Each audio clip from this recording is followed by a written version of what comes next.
Nous allons parler d'un nouveau service de dame de compagnie par téléphone. Le service s'appelle Écoute et compagnie. Nous allons parler avec sa fondatrice, Caroline Meuglet. Bonjour Caroline.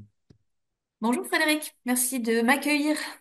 Peut-être vous vous présenter, puis après je veux comprendre ce qu'est le service et puis pourquoi vous l'avez lancé.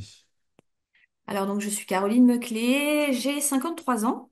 J'ai décidé, j'ai eu pas mal d'activités dans ma vie, j'ai vécu en expatriation.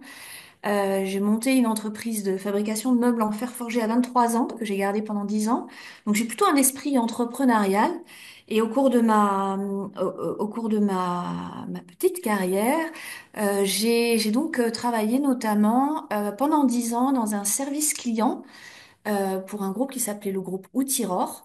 Et j'étais donc en charge du service client avec les différentes plateformes de centres d'appel qu'on avait en France, au Maroc, mais aussi à Madagascar. Et donc, je recevais les appels de nos clients, où je gérais la réception des appels. Et j'ai vite identifié qu'effectivement, nous avions une cible senior, plutôt rurale. Et je me suis rendu compte que finalement, les appels auprès du service client, c'était souvent aussi des appels pour rompre la solitude. Donc, tout était moyen à l'époque de d'appeler le service client et on avait des temps de communication qui étaient absolument déments en fait. Et l'idée c'était d'arriver à la fois à apprendre à nos téléopératrices du service client à accueillir ces personnes, ce sont nos clients, mais à arriver à écourter aussi la conversation parce qu'on n'avait pas vocation à rompre la solitude de nos clients. Voilà, et à un moment donné, là pour mes 50 ans, au décès de mon papa, eh ben, j'ai eu un petit retour en arrière et je me suis dit, bon, allez, maintenant, il s'est passé quelque chose dans mon esprit. Je me suis dit, bon, à l'époque, je travaillais dans l'immobilier, j'étais consultante. J'accompagnais donc des patrons d'agences immobilières et des conseillers. Et là, je me suis dit, bon, allez, j'aimerais vraiment arrêter ça et puis repartir sur quelque chose de beaucoup plus humain et surtout avec l'énorme envie de réentreprendre à nouveau et de nouveau de créer une entreprise. J'ai réfléchi longuement, c'est pas évident de trouver un projet et j'ai pris le temps d'y réfléchir et je me suis dit tiens finalement le téléphone. Le téléphone c'est un outil de dingue. Moi je l'utilisais avec mes parents puisqu'ils n'habitaient pas à côté et j'ai accompagné papa jusqu'à son décès par téléphone même si j'y allais le plus souvent possible. Et j'ai essayé de réfléchir et je me suis dit, voilà, pourquoi ne pas monter un service d'accompagnement des personnes âgées par téléphone? Parce que finalement, le téléphone, c'est un outil qui est euh, assez simple, mais à la fois un outil qui s'immisce dans tous les foyers, partout en France, et qui est ultra facile à utiliser pour les personnes âgées. Voilà, c'est comme Pour ça. ceux qui vous ont écouté vont se dire, oui, mais ces services existent déjà. Il y a SOS Amitié, il y a les CCS et les appels pendant le Covid, ça existe déjà. Ouais, c'est sûr. Oui, oui, ça existe depuis longtemps, ça existe depuis toujours, j'ai envie de dire. Et ça existe aussi plus particulièrement pour les personnes âgées. Je pense notamment à Solitude Écoute, la plateforme des petits frères des pauvres. Les petits frères des pauvres, pour moi, c'est eux qui ont été un peu déclencheurs du process dans mon étude, parce que ils sont un peu lanceurs d'alerte. Ils font un super job, et notamment un lanceur d'alerte sur la solitude des personnes âgées.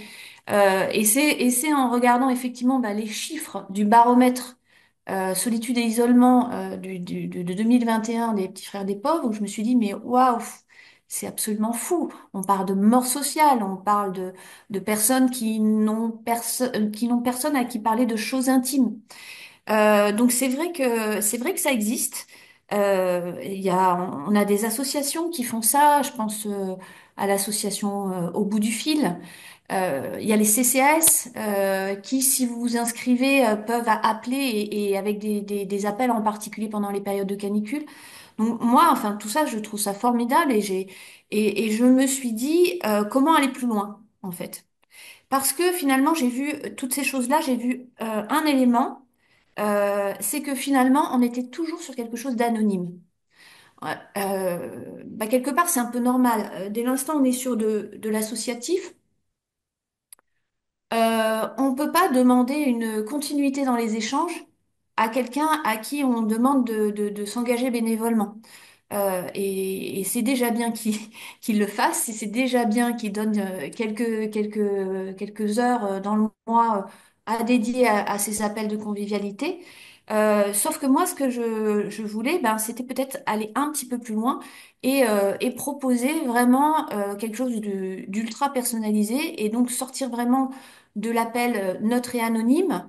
Alors, la neutralité, faut la garder, mais par contre, justement, je voulais faire quelque chose qui soit pas du tout anonyme, mais au contraire complètement personnalisé, avec une dame de compagnie dédiée et qui va suivre régulièrement la personne âgée pour pouvoir lui apporter une veille. Voilà. Qui font appel à votre service? Les personnes ont quel âge? C'est des hommes, c'est des femmes? Pourquoi? Alors, qui fait appel? Déjà, alors sur le panel aujourd'hui que nous avons en accompagnement, j'ai quand même plus de dames. J'ai plus de dames. Alors pourquoi? Bah, peut-être parce que souvent, c'est souvent les dames qui se trouvent endeuillées et seules. C'est l'espérance de vie aussi Bien qui fait sûr. ça. Aussi, il semblerait que les messieurs, quand ils se retrouvent tout seuls, ont plus facilement capacité à se remettre en couple. C'est ce que j'ai pu comprendre. Donc au final, j'ai quand même plus de personnes, de dames. Alors, la moyenne d'âge, ça va de 77 ans à 97 ans. Mais je dirais que la moyenne c'est 85 ans. Voilà. Euh, Comment ils viennent? Alors, soit c'est une démarche de la personne âgée qui a pu avoir l'information, parce qu'on a pas mal de démarches auprès bah, des CCAS où on travaille, on fait des réunions de coordination, donc les assistantes sociales sont au courant de la démarche. On fait des séances d'information aussi dans les résidences seniors. On communique un petit peu dans les réseaux locaux pour proposer le service. Donc, soit c'est la personne âgée qui vient directement, mais je dirais que dans 70% des cas, ce sont les, les enfants qui nous confient leurs parents. Voilà. D'accord. Les enfants vous confient leurs parents, pourquoi? Si en fait ils veulent plus appeler leurs parents, ils n'osent pas parler de tous les sujets, ils veulent Ah, souffler, ils veulent rassurer. Quelle est la motivation des parents d'aller dire, tiens, maman, il y a quelqu'un que tu connais pas qui va t'appeler? bah, première chose, c'est soutien et être assuré. Concrètement, et pour moi c'est important, le service il s'adresse à la fois aux personnes âgées sur lesquelles on va veiller, avec on va stimuler, mais il s'adresse aussi aux proches aidants, qui bah, peut être soucieux de bien accompagner son papa ou sa maman, mais qui peut soit être débordé, soit bah, ne pas savoir quoi lui dire au téléphone, et puis souvent ils disent bah si j'appelle, mais moi avec maman ça dure 5 minutes. Oui, bien Bah oui, sûr. ça dure. Mm. Et en fait souvent les proches, bah, ce sont des gens qui sont soucieux d'apporter une veille en complément des attentions qu'ils peuvent leur porter, hein. C'est pas parce que on accompagne ces gens-là qui sont délaissés par leur famille. Voilà, c'est vraiment un complément. Les sujets abordés, ça m'intrigue. Le premier rendez-vous, on aborde quel sujet? En fait, vous avez une trame, vous avez une structure de questions, vous dites, écoutez, je vous écoute, comment ça se passe? Alors, c'est vrai que c'est une bonne question. Quand bon, pour monter l'activité Écoute et compagnie, j'ai commencé par une phase de test gratuite hein, avant de monter le concept pour identifier bah, quels allaient être les sujets, quelles étaient les durées de communication nécessaires pour que ça puisse apporter le bienfait que l'on attend du service. Et en fin de compte, je me suis rendu compte. Donc je m'étais mis tout un tas de questions. Je m'étais mis j'avais vraiment travaillé un système pour pouvoir animer le senior et en fin de compte, bah non, j'utilise pas du tout ça en fait. Parce que bah, les premiers échanges, c'est vraiment d'abord faire connaissance. Donc c'est plus un échange réciproque. Et puis petit à petit, laisser ouvrir la parole. Donc ça part souvent sur de l'évocation des souvenirs. parce que ça fait du bien, en fait, d'évoquer les souvenirs. Et souvent, honnêtement, les papiers et les mamies me disent, ah bah si je dis ça à mes enfants, ils vont me dire que je radote. Et pourtant, ça leur fait un bien fou. Ça leur fait un bien fou de pouvoir parler de leur enfance, de leurs grands-parents, de la manière dont eux, ils ont accompagné leurs grands-parents. Donc souvent, on part sur ces premiers sujets qui sont de l'évocation de souvenirs. Et puis après, j'ai envie de vous dire, je pensais qu'il y avait vraiment une nécessité d'avoir des thèmes, de l'animation. Et j'avais préparé tout un schéma là-dessus. Mais en finalité, une fois qu'on a vraiment créé le lien avec la personne, et ben on arrive sur des échanges très très spontanés en fin de compte, très spontanés, très fluides, où on va parler du quotidien, de l'actualité, et puis très très très souvent, la personne profite de ces moments d'écoute qui durent bah, à minima 20-30 minutes, hein, donc ça laisse un petit peu de temps à chaque fois. Et ben elle en profite pour parler de ce qui la préoccupe, parce que c'est souvent des sujets qu'elle aborde pas avec ses enfants. Voilà. D'un rendez-vous à l'autre, vous continuez les sujets ou c'est à chaque fois un nouveau sujet? La Alors, personne réfléchit, tiens, je vais lui parler de ça, à madame de compagnie, comment ça marche? honnêtement, bah, c'est-à-dire qu'on suit le sujet en fin de compte, puisque bah, je vois Ginette la dernière fois avait rendez-vous pour une échographie. Donc évidemment, le premier sujet qu'on va aborder, bon, Ginette, comment s'est passée l'échographie? Ou si j'ai Nadine qui a amené son chat chez le vétérinaire, on va parler de. Mais j'ai envie de dire, c'est un peu comme si vous aviez une amie régulièrement au téléphone. Les échanges sont vraiment spontanés et on va pas nécessairement prendre on suit un fil puisqu'on se connaît, on sait exactement, mais, euh, mais on laisse vagabonder la discussion selon le choix de la personne âgée. Après, ce qui est très important, c'est que la mission de la dame de compagnie, c'est pas de papoter, hein. La mission de la dame de compagnie, avant tout, c'est d'écouter. Et donc, de laisser vraiment le maximum de champ, de parole à la personne âgée. Ce qui demande aux dames de compagnie d'être formées à l'écoute active, à poser des questions, etc., au minimum. Ouais, c'est clair. C'est clair qu'on a besoin de passer par une petite phase de formation. Donc, en fait, moi, j'ai à mes côtés une psychologue qui travaille en EHPAD et qui est spécialisée dans les pathologies du vieillissement. Et on a travaillé ensemble un module. Alors moi, j'ai beaucoup travaillé sur les plateformes de téléphone, hein, vous l'avez Oui. compris. Oui. Donc derrière la formation déjà à la communication par téléphone, parce que communiquer par téléphone, enfin, le rire s'entend, le rire se communique. Et c'est vrai que quand vous allez appeler les personnes âgées, il faut avoir la banane. Et ça, c'est super important. Donc, en fait, on les forme déjà à la communication par téléphone, parce qu'il y a l'intensité, il y a toutes ces choses-là qui sont très, très importantes. Et puis nous, on est là pour leur apporter un rayon de soleil. Donc, si on appelle en étant pas motivé, en faisant la tête, ça passe pas du tout.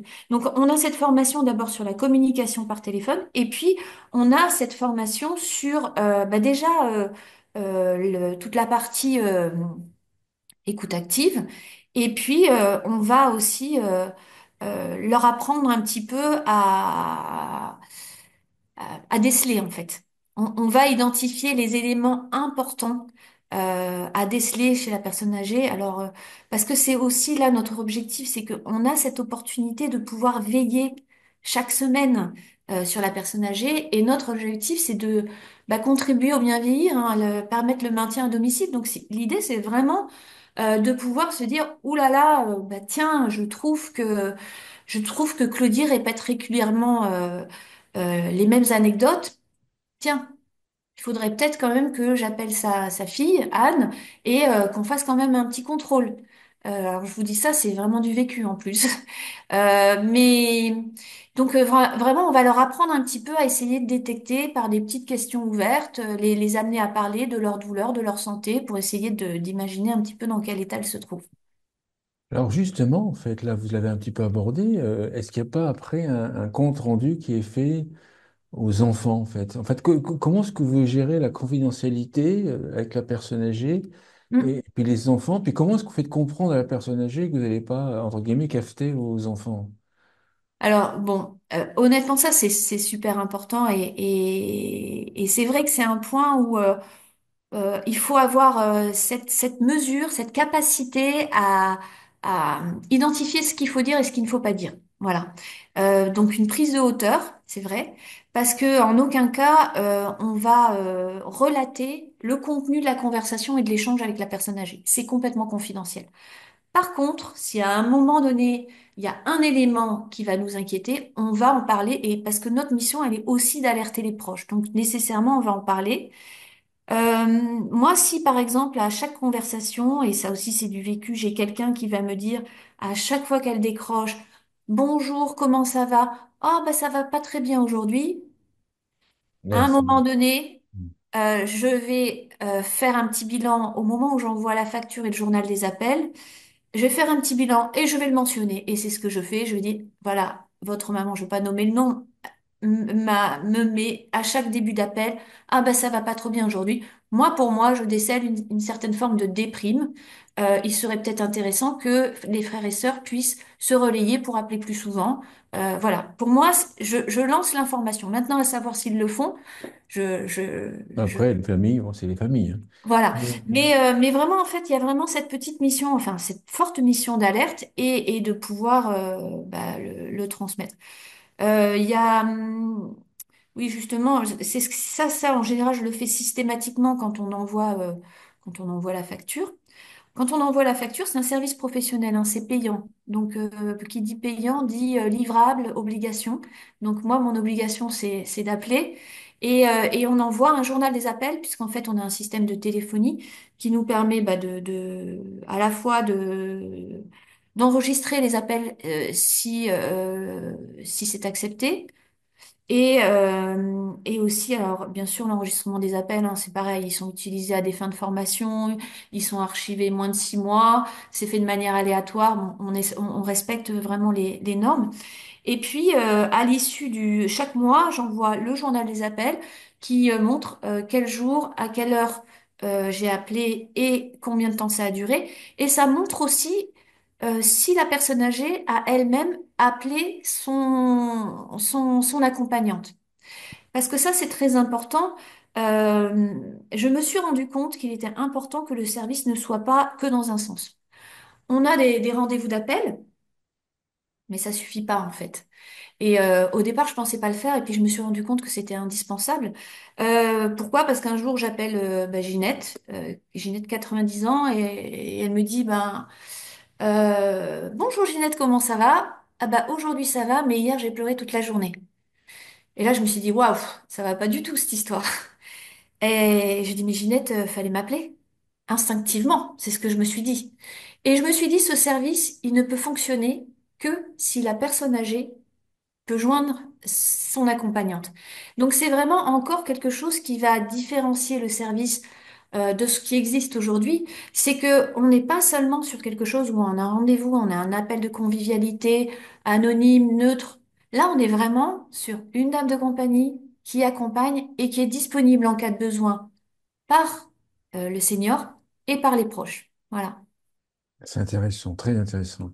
Est-ce que ça permet, à votre avis, la détection d'un début de dénutrition, en fait, on essaye, actuellement, tout le monde essaye de détecter, vis-à-vis de la prévention, un début de dénutrition au début. Est-ce que ça, vous arrivez à le détecter au téléphone?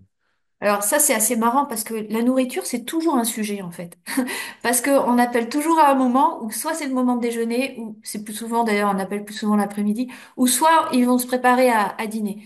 Donc en général, dans la conversation, c'est toujours, et c'est souvent au moment où on va mettre un terme à la conversation, bon alors au fait, qu'est-ce que vous avez préparé à dîner pour ce soir? Et c'est souvent justement une opportunité de dire, ah tiens, oh non, aujourd'hui j'ai pas envie. Ben comment ça, vous avez pas envie? Bon, alors, et qu'est-ce que vous avez mangé hier? Et donc, c'est vraiment un sujet où, c'est vrai que c'est un souci, hein, la dénutrition, et c'est vrai qu'on peut s'en rendre compte dans différents échanges. Alors, il y en a qui ont encore envie de faire à manger, et puis il y en a qui ont plus envie, en fait. Et, euh, et c'est vrai que c'est quelque chose à suivre parce que c'est l'un des premiers éléments qui va vers le déclin. Donc, il y a vraiment quelque chose à faire et c'est vrai que c'est quelque chose qu'on regarde. J'ai une de mes personnes âgées pour qui on a décidé avec les enfants de passer par du portage de repas.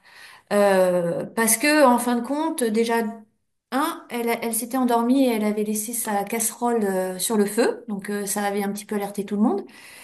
Et deux, finalement, on s'est rendu compte qu'elle avait de moins envie de faire à manger pour elle toute seule. Et en accord avec les enfants, on a regardé. Et, enfin, moi, je les ai appelés. Je leur ai dit, écoutez, le la casserole sur le feu, c'est peut-être le déclencheur. C'est peut-être maintenant qu'il faut passer à une solution où vraiment elle a plus besoin et où on peut passer avec une petite plaque électrique pour le nécessaire et puis on passe en partage de repas. Et c'est ce qu'on a fait. Voilà. J'aurais dû poser la question au début, comment est-ce que les gens font pour vous trouver concrètement?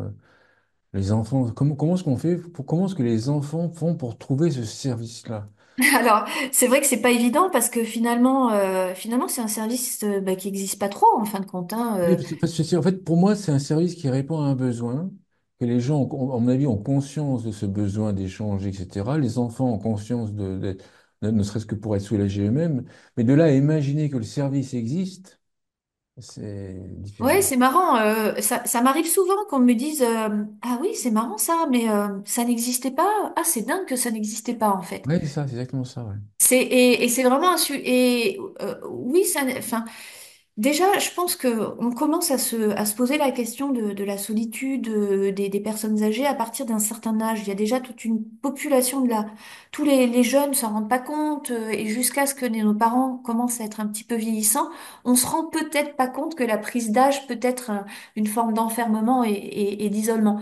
Donc déjà, il y a ça. Et puis c'est vrai que c'est pas facile de trouver mon service. Parce que dans la mesure où bah, on ne sait pas qu'il existe.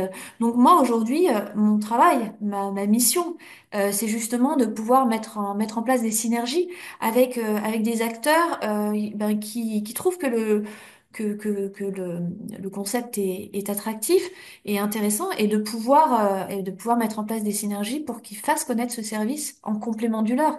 En fait, moi, je peux être complémentaire à plein de choses. Voilà. Aujourd'hui, j'ai fait quelques démarches pour les expatriés qui sont bah, très très loin, mais qui laissent leurs parents en France et qui sont super contents d'avoir quelqu'un qui veille sur eux. Voilà, avec un coût qui est, somme toute, assez accessible. Parce que ça, c'est aussi assez important. On reste sur quelque chose d'accessible. Voilà. Oui, parce que payer quelqu'un pour échanger avec, c'est quand même nouveau, en fait, au début. Je pense que certains vont l'accepter facilement, peut-être, mais c'est quand même une démarche que peu ont fait. Bah Euh, oui et non, parce en finalité, moi je suis dame de compagnie par téléphone, mais il y a des gens qui ont les moyens de s'offrir une dame de compagnie en présentiel. Sauf ah que oui. la dame de compagnie en présentiel, elle se déplace rarement à moins de 2 heures d'activité en fait. Et donc, si elle va venir une fois par semaine pendant 2 heures, on va arriver sur un montant qui est beaucoup plus important que ce qu'on peut avoir par téléphone. Ah oui, Voilà. c'est vraiment, ouais, c'est vraiment l'axe dame de compagnie. Et je comprends mieux. Mm. Oui, pour moi, c'est vraiment l'axe table de compagnie dans la mesure où on va être que sur l'écoute. C'est-à-dire que, alors, on a des aides à domicile qui vont venir s'occuper des personnes âgées, mais c'est pas leur job Non, puis de, c'est pas leur métier, c'est pas leur formation, peut-être ça pas le voilà. temps, de toute façon, ouais. Et ça m'amuse parce que pas plus tard qu'hier, je parlais avec une de mes mamies et je lui disais, mais elle a Natacha qui vient 3 fois par semaine. Et je lui dis, mais vous parlez un peu avec Natacha? Oh non, non. Voilà. Oui, non, mais je pense aussi, là, tout à l'heure, je voulais en parler, il y a aussi une question d'âge, je pense, non? Natacha, elle a quel âge, en fait? C'est ça, maintenant, en fait. Non, Natacha, elle a mon Ouais. âge. À votre âge. Parce qu'en fait, je pense que pour être dame de compagnie, il faut avoir un âge, faut avoir plus de 50 ans. On est instinctivement. Je pense pas qu'une personne va se livrer à quelqu'un qui a 26 ans ou 25 ans aussi. Bah, je sais pas, on parle de l'intergénérationnel. Oui, Il mais faut que ça marche. de là à parler à quelqu'un qui pourrait être sa petite fille, vous pensez que ça peut être, vous pensez qu'une dame de compagnie peut être jeune? Alors, pourquoi pas? En vérité, moi, aujourd'hui, je mets aucun filtre là-dessus. La seule chose que j'attends, puisque aujourd'hui, je vais être en phase de recrutement enfin, recrutement entre guillemets, puisque c'est des indépendants, hein. Je vais m'entourer de dames de compagnie. Pour moi, le critère, c'est de la bienveillance, c'est de l'écoute et c'est accepter de prendre en charge quelques personnes âgées, mais sur la durée. Parce que vraiment, en fait, donc pour moi, le frein à apprendre des plus jeunes, par exemple des étudiants, parce que je connais des jeunes qui sont super, je connais des jeunes qui sont super ouverts, hyper empathiques et qui aiment les personnes âgées, j'en connais personnellement. Sauf que ce que je vais leur demander, bah, s'ils ont 22-23 ans et qu'ils sont en master 1, ils ont encore leur master 2 à faire, mais après ils vont partir faire une mission humanitaire, par exemple, je vais leur dire, bah non, ça m'embête que tu prennes des personnes âgées, parce que ce que j'attends moi de la mission, c'est que ce soit sur du long terme, en fait. Euh, Moi, l'expérience que j'ai aujourd'hui, c'est que j'ai commencé il y a 2 ans, les personnes que j'ai prises il y a 2 ans, je les ai encore aujourd'hui. Ils restent. Voilà. Et ça, c'est peut-être la meilleure preuve de concept, d'ailleurs. Une conclusion à l'émission ou un point que vous voulez rajouter? Alors une conclusion, bah voilà, en fait, qu'est-ce que je peux dire comme ça en 2 mots d'écouter compagnie? Bah déjà que moi, ça me fait vibrer au quotidien parce que l'avantage, c'est que c'est un métier, parce que j'exerce le métier de dame de compagnie là aujourd'hui, tout en faisant la construction du modèle et en développant le concept. C'est un métier qui est formidable. On peut pas prendre beaucoup de personnes âgées. Il faut en suivre 7, 8, 10 maximum, parce que c'est très prenant émotionnellement. Et puis si on veut bien les suivre, bah, faut pas en avoir beaucoup. Mais le concept pour moi d'écouter compagnie, j'ai voulu faire quelque chose dont j'aurais eu besoin quand mes parents étaient encore là. Et là, je l'ai personnalisé le plus possible pour qu'il soit en adéquation avec les besoins et des seniors et des proches aidants. Voilà, c'est ce que je pourrais dire pour conclure. Super, merci Caroline Meclé. Je rappelle que vous êtes la fondatrice d'Écoute et compagnie. Merci beaucoup. Merci Frédéric.